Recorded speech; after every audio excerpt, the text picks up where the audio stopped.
এই ঘটনাটি আমাদের সাথে শেয়ার করেছেন। এটিও ওই নয়াপাড়াটি স্ট্রিটের একজন শ্রমিকের গল্প, কিন্তু উনি তার নামটা মনে করতে পারেন নাই, যার কারণে আমাদেরকে ওনার নামটা ঠিক বলতে না পারলেও ঘটনার সময় বা ঘটনার সব ডিটেলস আমাদেরকে বলেছেন। তো ওনারা একটা বিষয় আমাদেরকে বলেন, সেটা হচ্ছে যে চা শ্রমিকরা মাঝে মাঝে বাৎসরিক শিকার উৎসব করে। এটা বহু প্রাচীন তাদের একটা প্রথা। বছরের একটি নির্দিষ্ট সময়ে তারা দল বেঁধে শিকার করেন এবং সেই শিকারের পদ্ধতিটা এখনো তারা উৎসবের মতো করে চালু রেখেছেন। বিশেষ করে তীর ধনুক নিয়ে তারা শিকারে নামেন। পাহাড় থেকে নেমে আসা বা পাহাড়ি টিলার এদিকে আশেপাশে বেসিক্যালি তারা খরগোশ, বন্য শূকর, এই জিনিসগুলো তারা শিকার করে থাকেন। তো ওখানে থাকা যে সমস্ত নৃতাত্ত্বিক বা ক্ষুদ্র নৃগোষ্ঠী আছেন, তাদের খাদ্যাভ্যাসের সাথে আমাদের তো অবশ্যই পার্থক্য রয়েছে। তো তারা এই ধরনের শিকারগুলো হরহামেশাই করেন, বিশেষ করে বছরের একটি নির্দিষ্ট সময় একটু বেশি করে থাকেন। তো লিসেনার্স, এই শিকারগুলো যখন তারা করেন, দেখা যাচ্ছে যে রাতের বেলা যখন বের হয় তখন একজন একজন করে বের হয়, দলবদ্ধভাবেও বের হয়। তো সারা রাত ধরে শিকার করে সকালে ফিরে আসে। কেউ যদি কোনো কারণে ফিরে আসতে দেরি করে বা সকালে আসতে একটু দেরি করে, কেউ উদ্বিগ্ন হয় না যে হয়তো চলে তো আসবেই। তো এরকম একজন ব্যক্তি, উনি একটু সাহসী ছিলেন অন্যদের থেকে। উনি চিন্তা করলেন যে একা একা বের হব। এর পিছনে কয়েকটা কারণ ছিল। সেটা হচ্ছে যে যদি দল বেঁধে বের হয় তখন শিকার যদি ছোট হয় তখন সেই ভাগাভাগি একটু বেশি হয়ে যাওয়ার কারণে মানে নিজের ভাগে একটু কম পড়ে। এই জন্য অনেকেই আবার একা একা শিকারে বের হন, তবে সাধারণত দলীয়ভাবেই তারা বের হওয়ার চেষ্টা করেন। তো ওই ব্যক্তি উনি একা একা বের হন। উনি একা একা বের হয়ে যেদিকে শিকার পাওয়া যেতে পারে ওদিকে উনি রওনা দেন।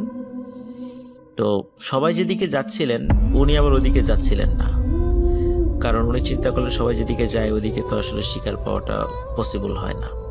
আসলে সবাই উৎসবের মতো করেই যায়, শিকার পেতেই হবে এমন কোনো বিষয় নয়। যিনি শিকার পান তিনি বেশ মানে প্রশংসিত হন তার সমাজে, এই আর কি।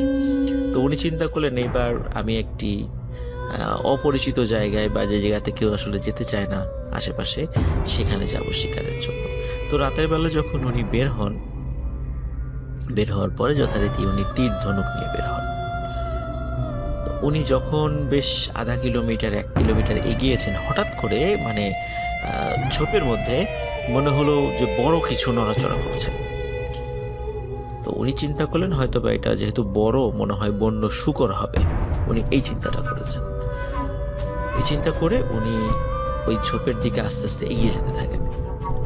তখন উনি একটা বিষয় খেয়াল করেন, সেটা হচ্ছে যে এই ঝোপের মধ্যে থেকে কিছু বের হয়ে যায় নাই, অথচ তার থেকে আরেকটু দূরে, সামান্য একটু দূরে আরেকটি ঝোপ রয়েছে, সেখানে মনে হচ্ছে বড় কিছু নড়াচড়া করছে।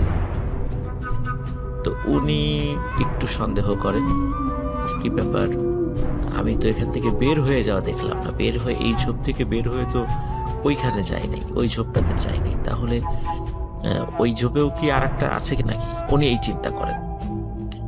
তো উনি চিন্তা করেন যে ভালোই তো, হয়তো বা একাধিক শিকার পেয়ে যাব, এরকমটা চিন্তা করেন। তো উনি আস্তে আস্তে পরবর্তী দ্বিতীয় পর্যায়ে যে ঝোপের নড়াচড়া দেখেছিলেন ওই দিকে যেতে থাকেন। তো যখন উনি ঝোপের আরেকটু কাছে আসেন, তখন দেখেন ওখান থেকে আরেকটু দূরে আর একটা ঝোপের মধ্যে বড় একটা নড়াচড়া হচ্ছে। তো উনি এবারও চিন্তা করেন কি ব্যাপার, সাধারণত ঝোপের মধ্যে যদি শূকর থাকে, মানুষের আসার বা পায়ের শব্দ শোনার পর তো সে বের হয়ে দৌড় দেয়, দৌড় দিয়ে হয়তো আর একটা ঝোপের মধ্যে যাবে, কিন্তু এই ঝোপে ওরকম শব্দ, ওই ঝোপে ওরকম হচ্ছে। তো উনি আসলে বিষয়টা বুঝতে পারেন না। উনি চিন্তা করেন হয়তো বা দলবদ্ধভাবে অনেকগুলো এরকম ঝোপের মধ্যে আছে, এটাও হতে পারে। তো উনি আবার পরবর্তী ঝোপের দিকে যান। আবার যখন ওই 3 নাম্বার ঝোপের কাছে যান, দেখেন ওই ঝোপে কোনো শব্দ, মানে সারা শব্দ নাই। তার থেকে আরেকটু দূরে আর একটা ঝোপের মধ্যে বেশ নড়াচড়া। তো উনি আসলে তখনও বুঝতে পারছেন না যে উনি আসলে মানে কোন একটা বিপদে পড়তে যাচ্ছেন। উনি মনে করেছেন হয়তোবা ওনার চোখ এড়িয়ে যাচ্ছে, এই ঝোপ থেকে ওই ঝোপে চলে যাচ্ছে। তো উনিও নাছোড়বান্দা যে উনি এটাকে স্বীকার করেই ছাড়বেন এই জিনিসটা কি। তো এইভাবে লিসেনার্স উনি একটার পর একটা ঝোপ পার হতে হতে কোন দিক দিয়ে কোথায় যে চলে গেছেন উনি নিজেও জানেন না। উনি একটা সময় নিজেকে আবিষ্কার করেন যে চতুর্দিকে অসংখ্য টিলা, আশেপাশে বেশ ঝোপঝাড়, এমন একটা জায়গায় উনি আবিষ্কার করেন যে ওইটার পিছনে ছুটতে ছুটতে উনি এই জায়গাটাতে চলে আসছেন। তো তখন উনি আসলে বুঝতে পারেন নাই যে আসলে কিসের পিছনে ছুটছেন, আর যেটার পিছনে ছুটছেন এটাকে উনি আসলে দেখেনি নাই। আর উনি কারো দূর থেকে চিৎকার করে কারো হেল্পও নেয় নাই এই কারণে, কারণ যেহেতু উনি চিন্তা করেছেন একাই শিকার করব, কারো হেল্প নিব না, এই জন্য উনি কারো সহযোগিতাও নেন নাই। কিন্তু এখন সমস্যা হচ্ছে যে উনি যে জায়গাটাতে এসেছেন এখন কোথাও কোনো নড়াচড়া নেই। এখন উনি চিন্তা করেন কি ব্যাপার, কোথাও নড়াচড়া নাই, আমি এই অন্ধকারের মধ্যে কোন জায়গাটাতে অনুমানে সেখানে তীর ছুড়ব বা সেখানে যাব। তো উনি বেশ কনফিউজড হয়ে পড়েন যে আমি আসলে কোন দিকে যাব এখন, আশেপাশে তো অনেক ঝোপঝাড়। তো উনি চিন্তা করেন আমি একটু অপেক্ষা করি, দেখি একটু হলেও তো নড়াচড়া কোথাও শোনা যাবে, তাহলে যেদিকে নড়াচড়া শোনা যাবে ওই দিকেই যাব। তো উনি অনেকক্ষণ ধরে ওয়েট করছেন, প্রায় 2 ঘন্টা 3 ঘন্টা পর হঠাৎ করে ওনার পেছন দিকে একটু নড়াচড়া উপলব্ধি করেন উনি, যে হয়তো বা পেছনে কোনো প্রাণী বা কোনো কিছু আছে। তো উনি আস্তে করে ঘুরে তাকান, যেহেতু অন্ধকার উনি ওখানে তেমন কিছু দেখতে পাচ্ছিলেন না। তো উনি ঘুরে তাকিয়ে চিন্তা করেন যে তাহলে এদিকে আস্তে আস্তে আগাই, কিন্তু এবার আর কোনো উনি এতটা বিরক্ত হয়ে গেছেন, তো উনি চিন্তা করছেন যে এইবার আর আমি এত পা টিপে টিপে আগাবো না, এবার একটা ধাওয়া দিব, ধাওয়া দিলে অন্তত ওই জিনিসটা যদি দৌড় দেয় তাহলে দৌড় দেওয়ার সময় যেহেতু গাছপালা নড়লে বুঝতে পারবে যে কোন দিক দিয়ে যাচ্ছে, যেহেতু উনি খুব ক্লান্ত হয়ে পড়েছিলেন এটার পিছনে ছুটতে ছুটতে। তো উনি একটা ধাওয়া করেন, কিন্তু দেখেন যে না কোনো কিছু দৌড় দিচ্ছে না, দৌড় দিলে তো গাছ তো নড়বে, তেমন কিছুই নেই। তো উনি খুব অবাক হন, কি ব্যাপার, এমন তো হওয়ার কথা নয়। হঠাৎ করে উনি ফিল করেন ওনার পায়ের সাথে বেশ কিছু লতা পেঁচিয়ে গেছে। তো এটা তো স্বাভাবিক ব্যাপার, এটা হতেই পারে, যেহেতু ঝোপঝাড়ের মধ্যে আসছেন লতা তো পেঁচিয়ে যেতেই পারে। তো উনি খুব বেশি এটা কেয়ার না করে পাত থেকে লতা খুলে ফেলে উনি আবার সামনের দিকে হাঁটা শুরু করেন। তো লিসেনার্স উনি বেশ খানিকক্ষণ হাঁটতে হাঁটতে হঠাৎ করে এমন একটা জায়গায় নিজেকে আবিষ্কার করেন যে একটু আগে উনি পায়ের থেকে লতা খুলে হাঁটা শুরু করেছিলেন, উনি অনেকক্ষণ ধরে ঘুরতে ঘুরতে ওই একই জায়গাতে চলে এসেছেন। তো উনি খুব অবাক হন যে কি ব্যাপার, আমি ঘুরতে ঘুরতে একই জায়গায় চলে আসলাম, আমি তো সোজা হেঁটেছি, আমি তো বাঁকা কোনো দিকে যাইনি, তা আবার এখানে চলে আসলাম কেন। তো উনি চিন্তা করেন হতেও পারে রাতের বেলা, ভুল হতে পারে। উনি আবার হাঁটা শুরু করেন।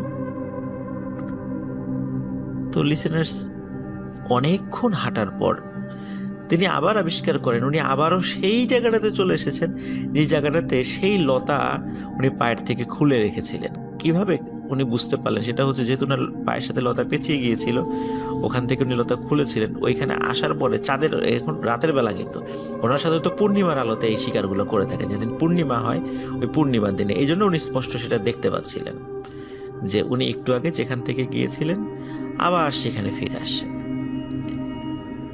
তো উনি এভাবে বারবার বারবার বারবার চেষ্টা করছেন, কিন্তু কোনোভাবেই উনি ওই গোলকধাঁধা থেকে বের হতে পারছিলেন না। হঠাৎ উনি আবার জঙ্গলের মধ্যে নড়াচড়া শুনতে পান। তো এবার উনি চিন্তা করেন যে আসলে এটা কি, এটা আমাকে দেখতেই হবে, সেই অনেক দূর থেকে এটার পিছনে ছুটতে ছুটতে আসলাম, এটা আসলে কি, এটা দেখতেই হবে। তো উনি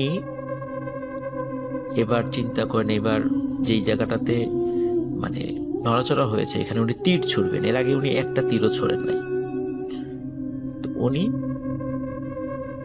তীর তাক করেন এবং উনি আবার যখনই একটু নড়াচড়া দেখেছেন সাথে সাথে সেখানে তীর ছোড়েন। কিন্তু লিসেনার্স, ওনার অনুমানের ভিত্তিতে ওই তীর ছোড়ার পরও যেখানে যাওয়ার পরে দেখেন যে ওনার তীরটা তীরের জায়গায় পড়ে আছে, ওখানে কিছু নাই। এবং তীর ওখানে যাওয়ার পরেও কোনো কিছু দৌড়ে পালাবে সেখানেও কিছু নাই, মানে তেমনও কিছু উনি দেখেন নাই। উনি খুবই এবার মানে ভয় পান যে কি ব্যাপার, কি হচ্ছে এগুলো, এমন তো হওয়ার কথা নয়। কোনো কিছু ছুটে পালিয়ে যাওয়ার কোনো ধরনের কোনো সাউন্ড বা কোনো গাছের নড়াচড়া আমি দেখছি না। তাহলে আমি আসলে কিসের পিছনে এতক্ষণ ধরে ছুটছি? কি আমাকে এভাবে ঘোরাচ্ছে? কে আমাকে নিয়ে আসলো? উনি এর কোনো প্রশ্নের উত্তর বা কুল কিনারা খুঁজে পাচ্ছিলেন না। আর এটা উনি খুঁজে পাচ্ছিলেন না যে উনি যে ঘুরতে ঘুরতে বারবার একই জায়গায় চলে আসছেন। তো উনি চিন্তা করলেন যে যেভাবেই হোক এই জায়গা থেকে বের হতে হবে, আর দেরি করা যাবে না। তো উনি সাহস করে মানে আকাশের নক্ষত্র, ওনারা যেহেতু মানে আদিবাসী সম্প্রদায়, এই জন্য দেখা যাচ্ছে যে অনেক বিষয়াবলী, জ্যোতিষশাস্ত্রের কিছু কিছু বিষয় ওনাদের বংশ পরম্পরায় ওনারা জানেন যে রাত্রেবেলা হারিয়ে গেলে কিভাবে আকাশের তারা দেখে ওনার মানে পথ নির্ণয় করবেন। তো উনি আকাশের তারাকে নির্ধারণ করে একটি দিক নির্ধারণ করে উনি হাঁটা শুরু করেন, যে তাহলে আমি অন্তত ডানে বায়ে যাওয়ার কোনো বিষয় থাকবে না। তো উনি এইভাবে হাঁটছেন প্রায় 1 ঘন্টা হাঁটছেন। হাঁটার পরে যেহেতু হবিগঞ্জ, সিলেট, শ্রীমঙ্গল এই জায়গাগুলো কিন্তু পাহাড় বা টিলা আছে অনেক। তো উনি হাঁটতে হাঁটতে ওই তারকা নির্দেশ করেই উনি মানে তারকাকে দেখেই উনি হাঁটছিলেন। বেশ অনেকক্ষণ পরে হঠাৎ করে দেখে উনি আবার যে জায়গাটা থেকে হাঁটা শুরু করেছিলেন সেখানে চলে এসেছেন। এবং ওখানে আসার পর এবার আর একটা ভয়ঙ্কর ব্যাপার উনি লক্ষ্য করেন। সেটা হচ্ছে যে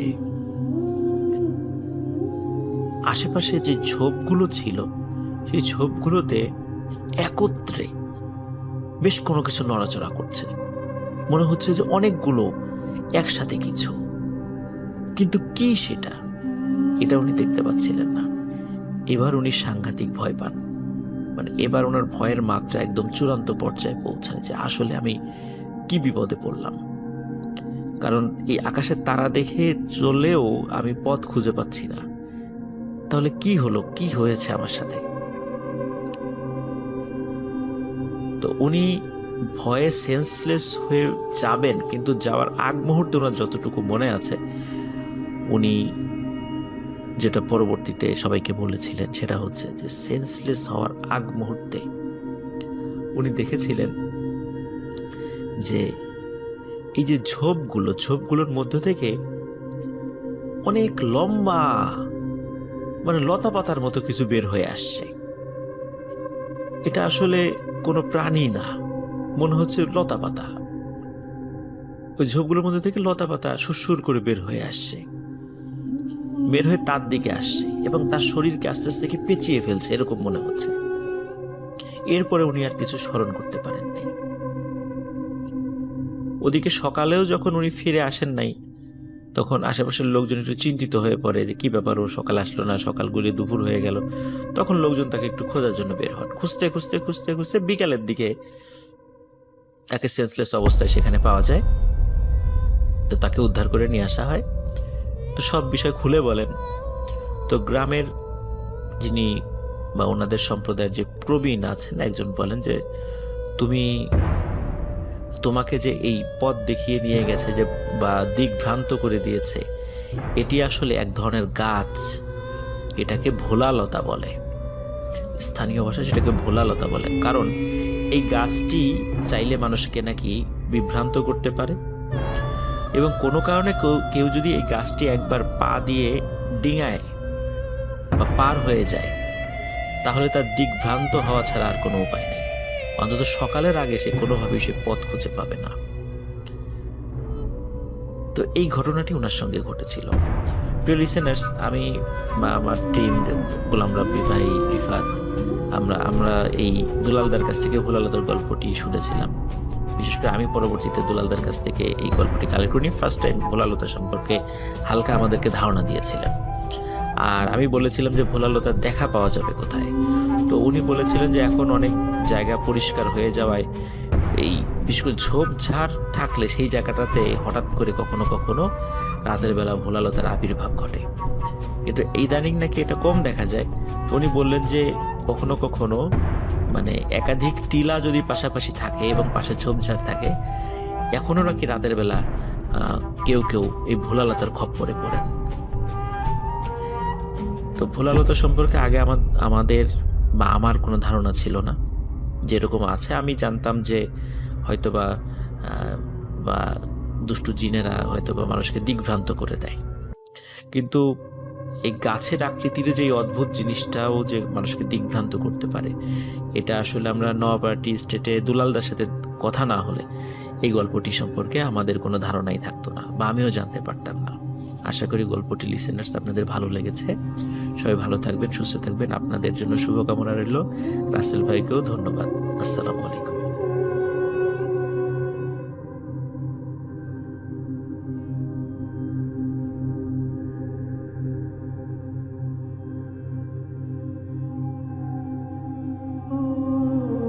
আসসালামু আলাইকুম প্রিয় লিসেনার, আশা করি সবাই ভালো আছেন। আমি গোলাম রাব্বি আছি আপনাদের সাথে একটি নতুন ঘটনা শোনার জন্য। ঘটনাটি 1992 সালের দিকে ঘটে। আমাকে যিনি ঘটনা শেয়ার করেছেন উনি ওনার নাম প্রকাশ করতে অনিচ্ছা প্রকাশ করেছেন, সেজন্য আমি ওনার নাম প্রকাশ করছি না। যাকে নিয়ে ঘটনা ঘটে ওনার নাম ধরে নিচ্ছি কালু। কালু তখন ক্লাস 9-এ পড়ে। ওর স্কুলে ওরা বন্ধুরা প্রতি বছর একত্র হয়ে একটা বনভোজনের আয়োজন করে, যেখানে একজন পার্টিসিপেন্ট এক একটা জিনিস দেয়। একজন চাল, একজন ডাল, একজন তেল, আর একজন মাংস। তো যথারীতি কালুর উপর দায়িত্ব পড়ে মাংস দেওয়ার। মাংসটা কেন কালুর উপর দেওয়ার দায়িত্ব পড়ে সেটার বিষয়টা একটু আলাদা। কালুর ফ্যামিলি অর্থাৎ কালুর বাবা, সে আসলে চুরি পেশার সাথে সম্পৃক্ত ছিল, সেজন্য কালু কিছুটা চুরি বিদ্যা রপ্ত করতে পেরেছিল, আর তার জন্য কালুর উপর মাংস দেওয়ার দায়িত্ব পড়ে। তো যথারীতি কয়েক ঘন্টার মধ্যে সবাই সবার জিনিসগুলো ওখানে জমা দেয় এবং কালু তার কথা মতো একটি মুরগি ওখানে জমা দেয়। তো কালু মুরগি যেটি চুরি করেছে সেটি যে বাড়ি থেকে করেছে সেখানকার এক বন্ধু ওদের টিমের মধ্যে ছিল। সে কিছুটা ভয় পাচ্ছিল যে যদি কোনো কারণে এই বিষয়টা জানতে পারে তার ফ্যামিলি থেকে অথবা এলাকার মানুষজন, তাহলে অনেক সমস্যা হয়ে দাঁড়াবে, এটা মান সম্মানের ব্যাপার। কালুর হয়তো কোনো সমস্যা নাই, কিন্তু ওর ফ্যামিলি থেকে অনেক সমস্যার বিষয়। সেজন্য সে কালুর মায়ের কাছে বিষয়টা জানায়। কালুর মা তখন যাদের মুরগি চুরি করা হয়েছে তাদের বাসায় জানিয়ে দেয় যে আমাদের কালু আপনাদের একটা মুরগি নিয়ে এনেছে। সেটা ওর মা করেছিল কারণ যেন কালুর উপরে টর্চারটা কম হয় বা কোনোভাবে যদি তারা মাফ করে দেয় সেজন্য। কিন্তু কালুকে খুঁজে বের করে ধরে নিয়ে আসা হলো। তাকে বাড়ি থেকে একটু দূরে একটা পুকুর পার হয়ে একটা জঙ্গল আছে ওই বাড়িতে, তো সেখানে ওকে একটা গাছের সাথে বেঁধে রাখা হয়। এরপর শুরু হয় কালুর উপর মারধর।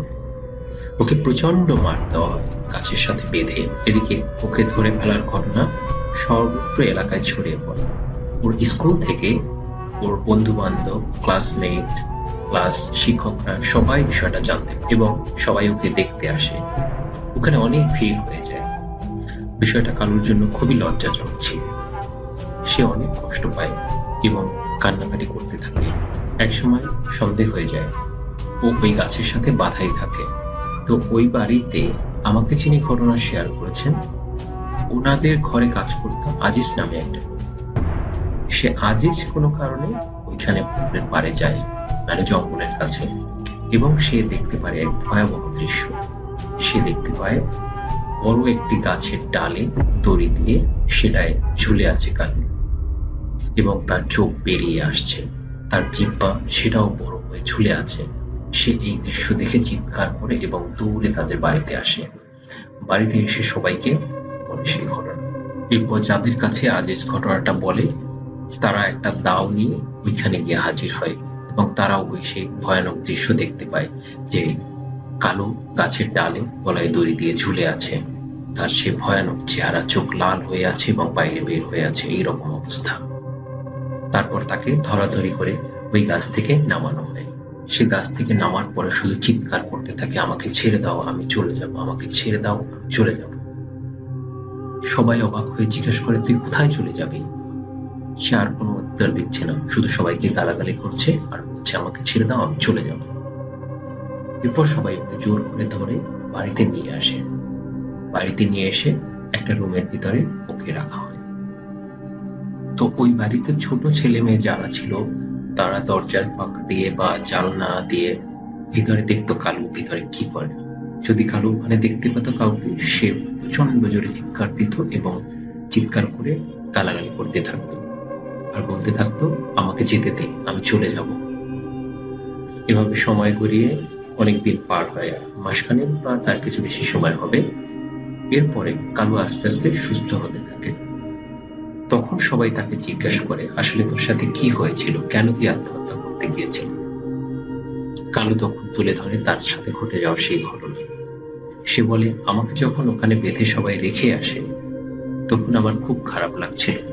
আমার স্কুলের বন্ধু বান্ধব আমাকে দেখতে আসতো এবং এসে আজে বাজে কথা বলতো, আমাকে গালাগালি করতো। আমার খুব খারাপ লাগছে, সেজন্য আমি কান্নাকাটি করছিলাম অনেকক্ষণ থেকে। তারপরে সবাই যখন ওখান থেকে চলে আসে, তখন যখন সন্ধ্যা নামে, আমি দেখতে পাই দূর থেকে সাদা কাপড় পরা একজন কেউ আমার দিকে এগিয়ে আসছে। আমি দেখে প্রচন্ড ভয় পেতে থাকি। অবয়ব দেখে আমি বুঝতে পারি না সে আসলে পুরুষ না মহিলা। তো একসময় তার ভয়েস শুনে বুঝতে পারি একজন মহিলা। সে আমাকে বলছে, তুই আমার সাথে চলে আয়, তোর আর কোনো কষ্ট হবে না, আমার সাথে থাকলে তুই অনেক শান্তিতে থাকতে পারবি। দৃশ্য দেখে আমি প্রচন্ড ভয় পেয়ে যাই এবং আমি কেন জানি না, আমি ওই মহিলার পিছনে পিছনে আমি হাঁটতে থাকি। হাঁটতে হাঁটতে হঠাৎ টের পাই আমি একটি গাছের উপরে আমাকে উঠানো হচ্ছে এবং আমার গলায় দড়ি পরিয়ে দিচ্ছে, কিন্তু আমি হাত থেকে কিছুই করতে পারছি না। আমার গলায় দড়ি পরিয়ে এরপর আমাকে ঝুলিয়ে রাখে। আমার তখন দম বন্ধ হয়ে যাচ্ছিল, বারবার মনে হচ্ছিল আমি মনে হয় মৃত্যুর কাছাকাছি চলে আসছি। এর পরের বিষয়গুলো আপনারা জানেন। কিন্তু যখন আমাকে বাড়িতে নিয়ে আসা হয়, তখন আমাকে কেন যেন মনে হচ্ছিল যে ওই মহিলা আমাকে শুধু বারবার ডাকছে, তুই চলে আয়, তুই চলে আয়, এভাবে করে। এরপর আর কালুর কোনো সমস্যা হয় না, সে এখন ভালো আছে। সে ওই এলাকায় দূরে একটি ছোট্ট দোকান দিয়ে সেখানে তার ব্যবসা চালিয়ে যাচ্ছে। তো লিসেনার, এই ছিল ঘটনা। আশা করি ঘটনাটি আপনাদের ভালো লেগেছে। সবাই ভালো থাকবেন। আসসালামু আলাইকুম।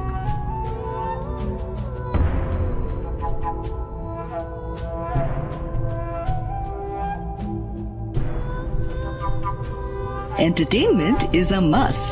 শুনুন স্বাধীন পডকাস্ট। Bhoot.com with Russell.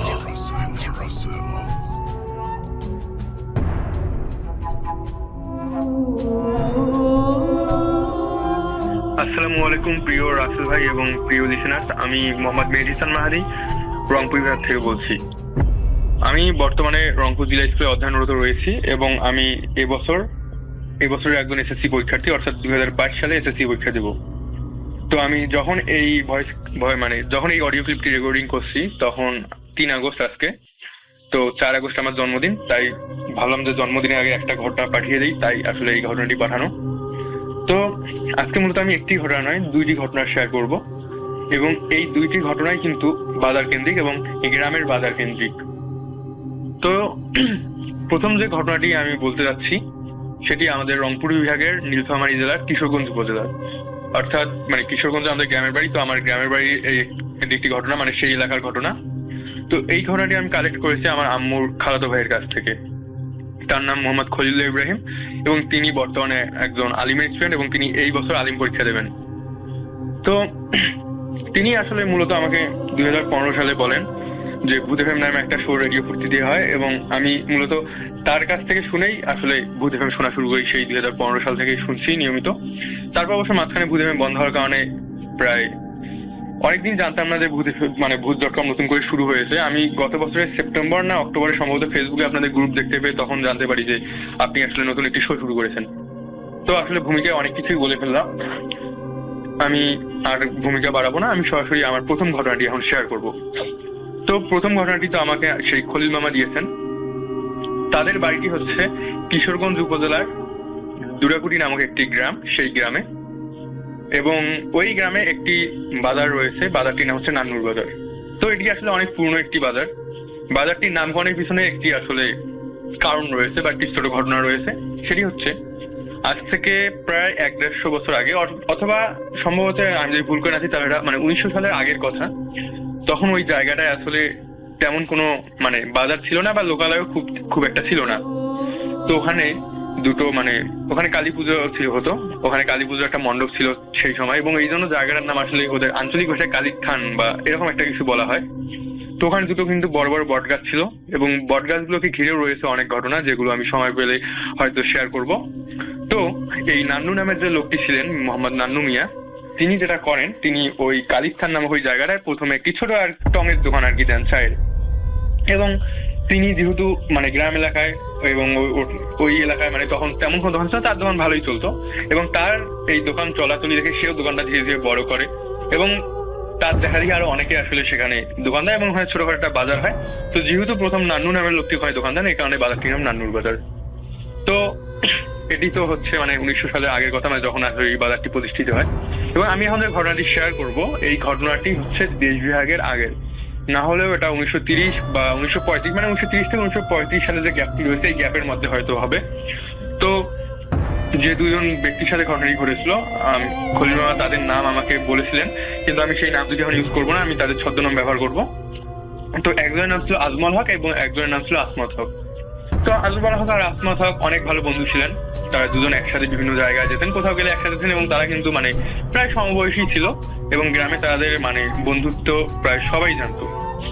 তো তারা যখন দুজনে প্রায় তাদের বয়স যুবক বয়সে তারা উপনীত হয়েছে, তাদের বয়স 24-25 বা এরকম, তারা প্রতিদিন যেটা করতো, তারা মাগরিবের নামাজের পরে তাদের যে ওই নান্নুর বাজার ছিল, সেই বাজারে তারা দুই বন্ধু যেত মাগরিবের নামাজ পড়ে বের হয়ে, এবং তারপরে তারা সেখানে আড্ডা দিয়ে ওখানে আর কি এশার নামাজটা পড়তো। পড়ার পরে যেটা করতো, তারা আরো বেশ কিছুক্ষণ আড্ডা দিয়ে বাড়ির যদি কোনো খরচ সদাই থাকতো সেগুলো করে একদম রাতের দিকে বাড়ি ফিরতো। তো গ্রাম অঞ্চলে আমরা যেটা জানি যে রাতে কিন্তু খুব তাড়াতাড়ি সবাই ঘুমিয়ে যায়। অবশ্য এখনো সবাই খুব তাড়াতাড়ি গ্রামে আসলে নির্জন পরিবেশ সৃষ্টি হয় রাতে। কিন্তু তখন তো তখনকার দিনে তো ইলেকট্রিসিটি অতটা ছিল না, বা আলো বলতে যে জিনিসটা রাতের বেলা, সেটা জন্য কুপি বা হারিকেন এসবই ছিল। চার্জার লাইট বা ইলেকট্রিসিটি এরকম ততটা ছিল না, যেহেতু সময়টা 1930 বা 1935 সালের দিকে। তো এনারা আসলে যেটা করতেন, এনারা রাত 10টা 10:30 হতে হতে দুজন একসাথে বাড়ি চলে আসতেন। তো একদিন যেটা ঘটে রাসেল ভাই, তারা দুজনে মাগরিবের পরপরই তারা বাজারের উদ্দেশ্যে রওনা দেন এবং বাজারে পৌঁছেন। তারপর তারা বাজারে বেশ কিছুক্ষণ আড্ডা দেন, এশার নামাজ পড়ে আরো অনেকক্ষণ তারা প্রায় সেখানে বাজারে অবস্থান করেন, এবং ধীরে ধীরে বাজার থেকে কিন্তু মানুষ চলে যেতে থাকে, এবং অনেক দোকানপাটও বন্ধ হয়। তো তারা আসলে একটা চায়ের দোকানে বসে আড্ডা দিচ্ছিলেন। এমন সময় আসমাত হক বলেন যে আমি একটু ওয়াশরুমে যাব। আসলে তার এই প্রতিটাকে সারা দেওয়ার জন্য ওয়াশরুমে যেতে চান। তো তিনি স্বাভাবিকভাবে সেখানে যান, এবং তার কাজ শেষে তিনি সেখান থেকে সরাসরি বাড়ির পথে রওনা দেন। এখানে বাজারে যে আজমল হক ছিলেন, আজমল হকের কথা তার মনেই ছিল না। তিনি ওখান থেকে উঠেই সরাসরি আসমাত হক যেটা করেন, তিনি তার বাড়ির উদ্দেশ্যে রওনা দেন, এবং তিনি ওখান থেকে সরাসরি বাড়ি চলে আসেন। তো অনেকক্ষণ হয়ে যায়, 5 মিনিট 10 মিনিট এভাবে করতে করতে প্রায় 1-1.5 ঘন্টা হয়ে যায়। তো আজমল হক এখন চিন্তা করেন যে আসমাত হক কি তাহলে বাড়ি চলে গেল তাকে ফেলে, নাকি তার কোনো বিপদ আপদ হলো কিনা। কারণ যেহেতু রাতের বেলা, এবং তখন অনেক ডাকাতও আমরা জানি যে একটা সময় বাংলাদেশে অনেক ডাকাত ছিল, রাতের বেলা রাতের অন্ধকারে মানুষকে করতো। তো সেই অর্থে তিনি একটু ভাবেন যে তার বিপদ আপদ হলো কিনা। এটা ভেবে আর কি তিনি কোনো কুল কিনারা পাচ্ছিলেন না। আরো কিছুক্ষণ থাকার পর যখন চায়ের দোকানওয়ালা আবার যেটা করতেন, কয়েকটা দোকানের লোক আবার ওই দোকানের ভিতরেই থাকতেন, তারা নিজেদের দোকানের ভিতরে।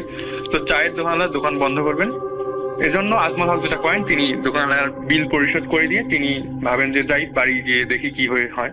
তো তিনি রাসেল ভাই যেটা মানে ঘটে, তিনি যখন উঠবেন, অর্থাৎ তিনি যখন চায়ের দোকানের বেঞ্চি থেকে উঠেন, তিনি ওঠার সাথে সাথেই দেখেন যে দূর থেকে আজমল হক তার দিকে এগিয়ে আসছে।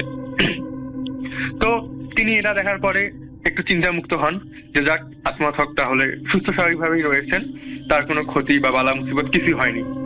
এরপরে তিনি তাকে বলেন, কি তুমি কোথায় গিয়েছিলে? আমি তো তোমার চিন্তায় অস্থির হয়ে গিয়েছিলাম, তুমি কোথায় ছিলে? তখন আজমল হক বলে, আমি কোথাও না, আমি একটু ওখান থেকে মানে আমার কাজ শেষে আমি একটু সামনে গিয়েছিলাম এবং সেখান থেকে ফিরে আসলাম। তো দুই বন্ধুতে রাস্তা চলা শুরু করে। কিন্তু এখানে একটা জিনিস আজমল হক খেয়াল করেন, যারা দুই বন্ধু যখন একসাথে থাকতো তখন কিন্তু মানে তারা বিভিন্ন বা বিচিত্র বিষয় নিয়ে বিভিন্ন আলোচনা করতো, বিভিন্ন কথাবার্তা বলতো। এজন্য তাদের আসলে ভালোই একটা নাম ডাকছিল, এবং তারা যখন স্কুল কলেজে পড়ালেখা করতো তখন শিক্ষকরা তাদেরকে প্রায় মানে ক্লাসে ডিস্টার্ব দেওয়ার কারণে মানে শাস্তি দিতেন। তো সেদিন তিনি যেটা আজমল হক যেটা লক্ষ্য করেন যে পুরো রাস্তা বাড়ি পর্যন্ত আজমল হক আসেন, কিন্তু আজমল হকের মুখ থেকে কোনো কথা বের হয় না। মানে আজমল হক যেটাই বলে যাচ্ছেন সেটাই শুধু আজমল হক হ্যাঁ হু বা মাথা নাড়ানাড়ি করছেন, কিন্তু তেমন অর্থে তিনি কোনো কথা বলছেন না। তো এখানে একটা জিনিস আপনি খেয়াল করবেন, তিনি কিন্তু শুরুতে বলেছেন যে তিনি একটু কাছে গিয়েছেন এবং চলো এখন আমরা বাড়ি যাই। আজমল হকের এই কথাটা বলে কিন্তু যাত্রা শুরু করেন, এবং পুরো যে রাস্তা আসে এই রাস্তায় তিনি কোনো কথা বলেন না। এবং আজমল হক আরেকটি বিষয় খেয়াল করেন যে মানে আজমল হক একদম আজমল হকের সাথে মানে একদম মানে তারা যে ক্লোজ হবে সেই ক্লোজ হয়ে যাচ্ছে, তাদের মাঝে একটা ডিস্টেন্স মানে এমনি স্বাভাবিকভাবে যে ডিস্টেন্স থাকতো তাদের মাঝে সেই ডিস্টেন্সটা নেই, তার থেকে বেশি ডিস্টেন্সে তারা রয়েছেন। তো এটাকে আসলে আজমল হক স্বাভাবিকভাবে নেন, ভাবেন যে হতে পারে এরকম মানুষের। তো তারা যখন বাজার থেকে তাদের বাড়ি হেঁটে যেতে কমপক্ষে 15 থেকে 20 মিনিট বা এরকম সময় লাগার কথা। তো তারা বাড়ির কাছাকাছি যখন চলে আসে, এখানে একটা কথা বলে নেই যে আজমল হকের বাড়ি পার হয়ে মানে বাজার থেকে যদি কেউ আসতে যায় তাহলে আজমল হকের যে বাড়িটা যে জায়গায় রয়েছে সেই জায়গা পার হয়ে আজমল হকের বাড়ি পর্যন্ত যেতে হয়। তো প্রতিদিন আজমল হক আসার সময় আজমল হককে সাথে নিয়ে তারপর বাজার যায়, এবং যাওয়ার সময় আজমল হক আগে বাড়িতে যায়, তারপর আজমল হককে রেখে আজমল হক তার বাড়িতে যান, যেহেতু তা আজমল হকের বাড়িটা পেরিয়ে আজমল হকের বাড়ি যেতে হয়। তো এখানে একটা জিনিস যেটা ঘটে যে আজমল হকের বাড়িটা কিন্তু মানে এখনো তাদের বাড়িতে একটি তেঁতুল গাছ রয়েছে, মানে বাড়ির পিছনে অনেক বড় একটা তেঁতুল গাছ, সেটা সেই তেঁতুল গাছটা তখনও ছিল, এবং ওই তেঁতুল গাছের নিচে কিন্তু একটি পুকুর রয়েছে, অর্থাৎ পুকুর পাড়ে তেঁতুল গাছটি রয়েছে, এবং ওই পুকুরটি এখনো রয়েছে, এবং আজমল হকের বাড়ি যেখানে ছিল সেখানে রয়েছে। যদিও বা তখন টিনের বাড়িঘর বা এরকম কিছু ছিল, কিন্তু বর্তমানে সেটি দালান কোঠার বাড়ি হয়েছে, কিন্তু ওই পুকুরটা এবং তেঁতুল গাছটা এখনো রয়েছে। আর তেঁতুল গাছ কেন্দ্রিক অনেক ঘটনা রয়েছে, মানে অনেক ঘটনা কি যে এখানে এই তেঁতুল গাছটিতে মানে জিনের বাস ছিল একটা সময়, এবং এখনো আছে কিনা সেটা কেউ জানে না, কিন্তু এখন পর্যন্ত কেউ ওই তেঁতুল গাছে কি ওঠার সাহস পায় না। তো তারা যখন একদম বাড়ির কাছাকাছি চলে আসেন তখন হঠাৎ করে আজমল হক তাকে বলে যে আসো পুকুর পাড়ে যায়, এবং তারা দুজন একসাথে পুকুর পাড়ে যান। তো আজমল হক তখন একটা ঘোরের মধ্যে চলে গিয়েছিলেন। তো আজমল হক তখন তাকে বলে যে চলো আমরা এখন মাছ ধরবো। তো আজমল হক প্রথমে একটু ভাবেন যে এত রাতে মাছ ধরতে যাচ্ছে মানে, আর তারপর এখানে একটা জিনিস বলে রাখি, আজমল হক উনি গ্রামে বেড়ে উঠলেও কিন্তু উনি সাঁতার জানতেন না, এজন্য উনি পুকুর বা নদীতে মানে অতটাও মানে নামতেন না। তো তিনি নিজে থেকে মাছ ধরতে যাচ্ছেন। তো এখানে এই বিষয়টা একটু মানে উইয়ার্ড লাগে আজমল হকের কাছে। এরপরে যেটা ঘটে রাসেল ভাই, যে আজমল হক পুকুরে নামেন, এবং পুকুরে নামার পর মানে উনি যখন হাঁটু সমান পানিতে নামেন এমন সময় আজমল হকের হুঁশ ফেরে, এবং তিনি তখন ভাবেন যে না এটা হয়তো মানে ওনার সাথে প্যারানর্মাল কিছু বা খারাপ কিছু ঘটছে, উনি এরকম কোনো ইঙ্গিত পান। তো উনি সাথে সাথে পিছনে ফেরেন, মানে পিছনে মানে 2-1 কদম পিছনে সরে যান, এবং ওনার মুখ কিন্তু তখনও কিন্তু পুকুরের দিকে ছিল।